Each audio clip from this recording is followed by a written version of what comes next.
tare në Shqipëri, kryeministrit, presidentit, ku e pyesnim nëse Republika e Shqipërisë e dinte që në territorin e saj po kryej aktivitet terrorist. Tani, është kjo historia me mujahidinët dhe gjëra të tjera që mua më kanë bërë që ta njoh Iranin nga afër. Dhe duhet them që prej vitit 1979, kur Ayatollah Khomeini rrëzoi diktaturën e Shahut, Irani u kthye në një shtet të pavarur.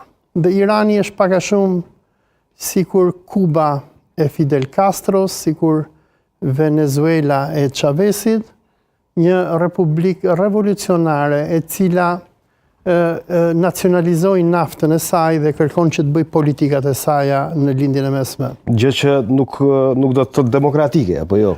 Irani është shtet shumë herë më demokratik se sa Shqipëria.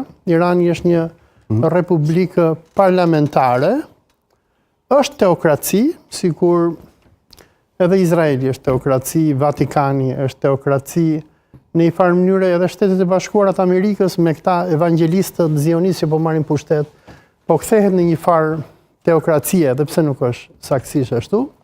Po shumë informacione që ne marrim për Iranin janë thjesht gënjeshtra. Për shembull, rasti i të ashtu quajturës Mahsa Amini në vitin 2022, kur unë nga Shqipëria kam ndjekur se si mujahidinët dhe agentët e tyre përhapnin dizinformacion, ku pretendoi sikur në Iran vriten gratë e tjerë. Do të thënë, shumë gjëra që për cilën zoti Azizi kanë raportuar mediat më të rëndësishme ndërkombëtare, tani mos më thuaj që kanë gënjë të gjithë. Tani mediat ka ndodhur një shtypje e pjesës opozitare. Mediat ndërkombëtare varet se këshet, se po shikosh CNN-in edhe BBC-n, këto janë organe dizinformimi. Kurse po shohësh po vajtohesh me Trumpin. Po, fake news që kur i quhen Trumpin. Po shikosh Russia Today apo Press TV do gjesh informacione të tjera. Me do mos më thuaj që Russia Today je duke i besu. Russia Today shumë informacione, edhe pse juve këtu në Kosovë dhe në Shqipëri nuk lejoheni që të shikoni këto